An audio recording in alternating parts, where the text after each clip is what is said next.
afternoon, good evening, wherever you are, all over the world. Um, this morning, or today, we want to discuss a very crucial issue that researchers in various universities across the world have been concerned about, and that is we want to address the danger of sexting or the dangers of youth sharing nude pictures online. I repeat, we want to look at the dangers of sexting or what you call nude picture sharing online. Now, it's a critical issue because in today's digital age, where connectivity is at our fingertips, we cannot stop anyone from sharing what they want to share. We cannot. It's much worrisome when you discover that most of those who are involved are basically uh, ch- teenagers, especially between 13, even some people, some as young as 12, between 12 and 17. But this is something that scholars in the ivory towers have worked on. In fact, if we look at work by Eme- Emeke Precious, you look at sexting behavior among undergraduates in selected universities in Edo State. He's a lecturer or is a scholar based in University of Benin.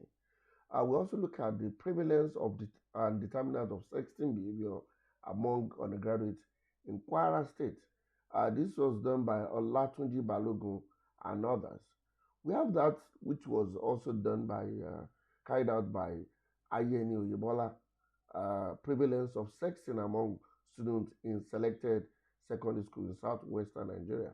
And then at the international level, we've looked at work by Jete and Charlotte Larson of the Danish University. I think one is in Aarhus and the other one in another Danish university. They look at the a snap of intimacy, photo sharing practices among young people on social media. These works, if you look at these works, what's common to all of them is how they outline the dangers inherent in sexting. Now, what do you understand by sexting? Sexting is act of sending, receiving, or forwarding sexual explicit messages, photographs, or video, primarily between mobile phones. And there are three basic forms of sexting, which are sexual explicit text messages, provocative audio messages or clips, and then we have what we call the suggestive selfie videos or or pictures, nude pictures. Most times, there are three basic issues here. Number one is consent, the second one is responsibility, and the third is consequences. Now, what do we mean by consent when it has to do with sexting? We are not saying that it is moral to start sharing nude pictures. Our experience over the past few years, and based on the researches by these scholars that I've mentioned, that have been done within the ivory towers, I've underscored the dangers that are there. People, some of these young persons were exploited. They've been psychologically traumatized. Sometimes they share these pictures out of what they feel the person loved them, out of naivety. They are naive. And someone just exploited their naivety to get money from them, to make sure that they conform to what they wanted. The one that have been very, very common in recent times has been, using the pictures to exploit these young ones. Basically, they ask them to pay money ranging from 50, 100 to 500,000 naira.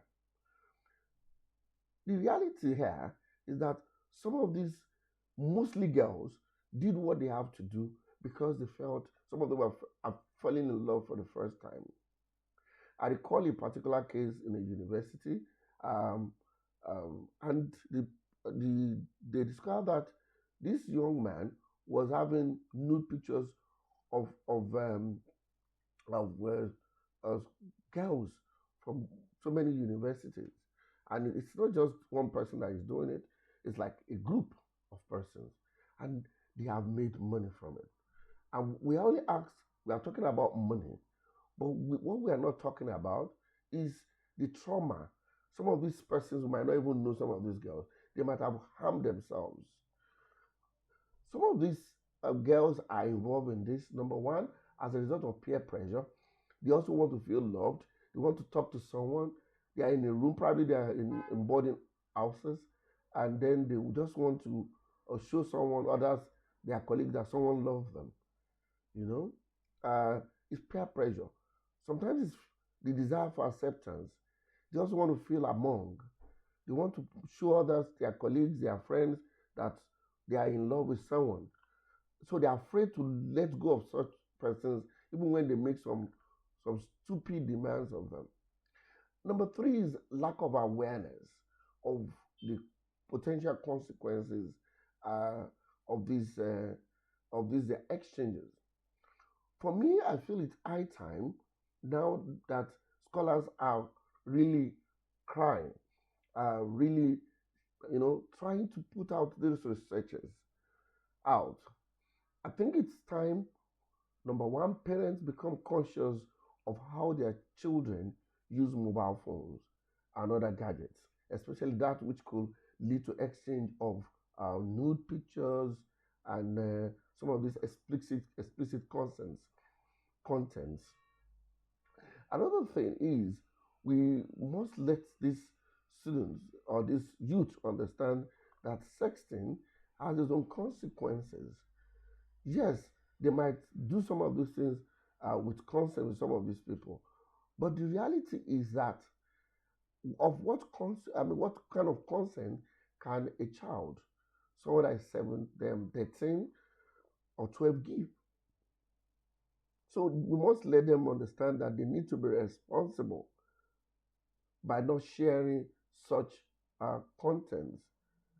Again, it is high time that schools also uh, introduce, as part of their orientation program, as part of their educational event, you know, issues that has to do with this, cautioning the youth on exchanging this kind of um, pictures and videos.